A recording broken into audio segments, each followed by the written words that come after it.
I've always had this belief since I was little that every single one of us is born with a unique set of gifts and talents that only we can give the world. So I believe our world will transform significantly when every single one of us realizes that the world really does need the special gift that only we have. So to see people wake up to that, to know that it's already in them, they don't have to do anything or be anyone different to just express that, I think we'd go a long way.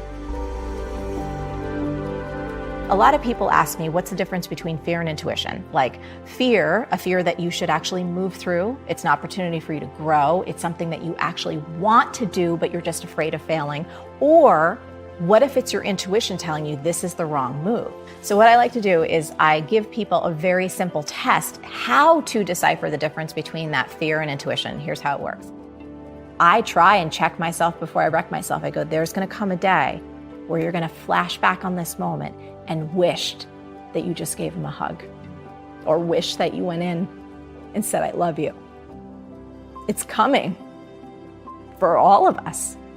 So if you can remember that now, you change everything.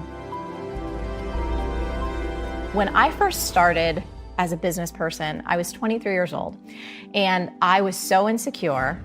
In my mind, starting a life coaching business as a 23-year-old, like the logical part of my mind was like, who the hell is gonna hire a 23-year-old life coach? This is the dumbest, silliest, stupidest thing you've ever tried in your life. And I had been on Wall Street, I'd worked in the magazine industry, I'd done all these things and basically hit all these different walls.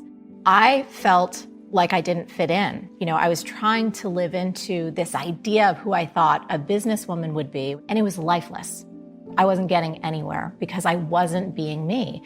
And I'm just a girl from New Jersey who was brought up in a very, kind of normal middle-class way. No one in my family ever went to college. And I was trying to fit myself into this idea of who I thought I should be, and it wasn't working. So it wasn't until I actually allowed myself to just be the weird, wacky, energetic, kind of a little bit crazy person that I am, that things actually started to work. And so now it's been almost 20 years of doing this, and I've seen it time and time again, where people tend to feel stuck and stifled, where they tend to feel like their life force is just drained out of them. There gets to be despair and depression. They just feel stuck, is when they're not expressing the fullness of who they really are. They're trying to fit themselves into a conventional box. They're trying to live up to other people's expectations. They're trying to be someone who they really aren't because they're afraid that the real them is going to get rejected. In that pleading in my journal and writing, what's wrong with me? What's wrong with me? Why can't I fit in? Why can't I follow all the traditional ideas of what it means to be successful? I got to a point where I just said, fuck it. I can't do this. I can't. I was failing. I was miserable. And I said, if I'm not going to be able to fit into this traditional notion of success, why don't I throw out the whole notion together and just do what I really want to do? At that point, I was about 25, and I said to myself, you know, you've always wanted to dance. You've never taken a dance class in your life. I took my very first dance class at Broadway Dance Center. I had the dorkiest outfit on. I remember standing outside class, and the class before was finishing up, and my jaw just hit the ground because everyone in there was so talented. They were so good. I was so intimidated, and I felt this panic come over me.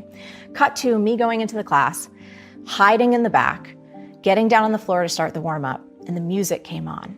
About 7 seconds in, I started sobbing uncontrollably. And once I finally kind of started moving, I realized my body was saying, yes, this is who you are. This is part of who you're meant to be. Because I tried so hard doing everything everyone else told me I should do. And when that didn't work, I just had to go off and bust out on my own. And it was through that experimentation and moving my body and tapping into the wisdom of this vessel that everything started to move. And then I just understood too, from an experiential level, how much wisdom we have in our bodies. And at the same time, culturally, we were starting to spend more and more time on our computers, and then devices started to come into play, cell phones. And I just watched as how so many people started living from the neck up. and started losing touch with their intuition, that inner voice, the very innate wisdom that each of us are born with. They just didn't know how to access it. So for me, in terms of tapping into your body, in terms of movement and incorporating all of these different modalities into how you figure out your life, it's become second nature to me. But I think now more than ever, it's so important that we reconnect to this thing so we can hear our truth. Walk people through how to reconnect. What does that process look like? First of all, it taps into slowing down. We're all moving so fast. We want the answer instantly. We're always going up here. So I think step one is to slow down and actually breathe and feel your body. You know, if you're someone who works out even, you may not be that practiced at doing this. You know, if you go to the gym and you bang out your reps, or you're doing squats, or you're hitting a class where it's just go, you may not be actually feeling the physiological signals that come through your body. So I always like to frame it like this.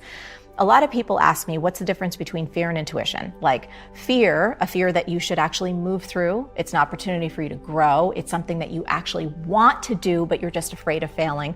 Or what if it's your intuition telling you this is the wrong move? It's hard to decipher that sometimes. So what I like to do is I give people a very simple test how to decipher the difference between that fear and intuition. Here's how it works. You have to slow down. You can close your eyes if you can and ask yourself, in terms of the opportunity you're thinking about saying yes to, when you imagine yourself saying yes or moving forward with this idea or this person in your body, in the nanosecond you ask the question, how do I feel about this? Do you feel yourself expand or contract?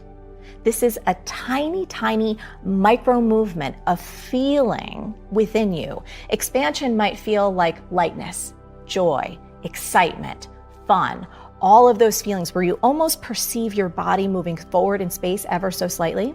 Contraction, think about it in terms of dread, despair. Something in you is saying no. There's a heaviness, a pit in your stomach. Even if that opportunity, even if that idea or that person that asked you something on paper, it sounds like you should say yes, but something in you is like pulling back, that's your no. So it's a really great way to help people train themselves to tap into their inborn wisdom that's already within them, that's working to guide them on their best path. You know, if I ever feel like in any moment life is not going the way that I think it should be going, it's because I'm resisting what is. You know, if someone didn't turn in their work on time and I'm just like, you know, getting that way, or something didn't come out right, or the delivery doesn't come, or the technology breaks again, we can list anything in that slot, right?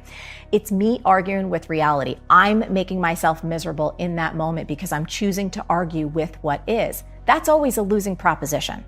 So the more awareness I can bring to that and go like, is this really how you want?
Live your life in this moment, Marie? Because every single moment, as you know, sets you up for the next moment. And you string these moments together, and guess what? You have your life until we get to that incredible deathbed. We never know when that's coming.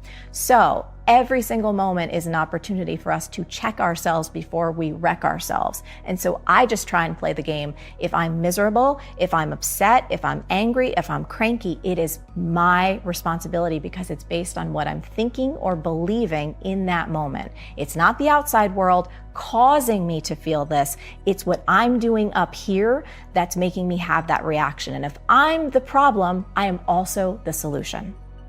The fact that your energy gets embedded into your communications, we all know that, right? Like you've received the email that's curt and you can just almost feel the punch in the face that comes through. You've gotten the text where you're like, they are definitely pissed at me. I believe, and I do this a lot with email marketing, especially in our business, every time I sit down to write a new email, I want the other person who receives this email, to the best of my ability, to feel the love and the energy and the respect and the excitement that I have, not only for the idea that I'm about to share, but for the impact it could have on their life. I want them to feel all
of me. You know, if I'm sitting there writing an email and I'm like just feeling flaccid, I mean, what's that copy going to be like? It's not going to be any good. But if I'm there and I'm like playful and I'm excited about it, so that excitement is conveyed. And when someone's looking through their inbox and they see something from me, 9 times out of 10, because I'm consistent, they know if they click open, it's going to be a good time. An important thing to remember is that everyone is always doing the very best they can. Always. So whatever behavior has happened, whatever the situation is, you have to know that that person innocently was doing the best that they could given who they were in that moment, what they were believing, and what they were thinking. You don't know if they were scared. You don't know if they have a ton of stress going on. You don't know if they have a health scare. You don't know a lot. But all you do know is that every single person is doing the very best they can in each moment. So if you can bring that level of understanding and compassion and try and take on their point of view, it relaxes things. Because, right, you're not trying to be an asshole. Sometimes people think you're an asshole, but you're not trying to be. You were doing the best you could in that moment. Were you perfect at it? Maybe not, but I know I was doing the best that I could. I think that we honestly don't think about our own mortality enough. I think death is one of those taboo kind of topics in our culture, and we don't really face it. We don't think about it. We don't talk about it enough. We don't imagine ourselves dying enough. We don't really just dive in. And one of the weird little tricks that I use on myself, especially when I'm just being horrible in my own relationship, or I'm being not the person I know I'm capable of being, I'm having a temper tantrum, I'm stressed, I'm just being an ass, whatever it is. I've used this in my relationship with Josh, where I will literally fast forward to the point where, like, I imagine him laying in a coffin and me going, why were you such an asshole? Why didn't you take that time? Why did you let that fight go on for 4 hours or a day or whatever it is? Or in those moments where I feel myself tightening up or shutting down or withholding love, I try and check myself before I wreck myself. I go, there's going to come a day where you're going to flash back on this moment and wished that you just gave him a hug, or wished that you went in and said, I love you. It's coming. For all of us. So if you can remember that now, you change everything. And it will stop you from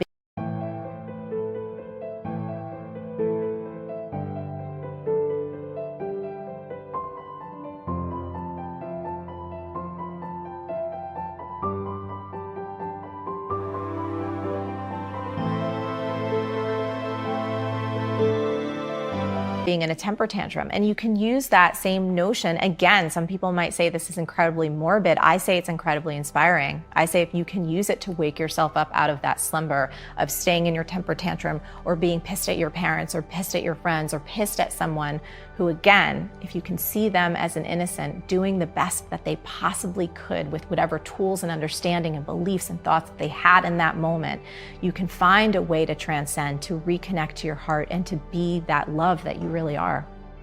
I've always had this belief since I was little that every single one of us is born with a unique set of gifts and talents that only we can give the world. So the impact that I want to have is, I believe our world will transform significantly when every single one of us realizes that the world really does need the special gift that only we have. So to see people wake up to that, to know that it's already in them, they don't have to do anything or be anyone different to just express that, I think we'd go a long way.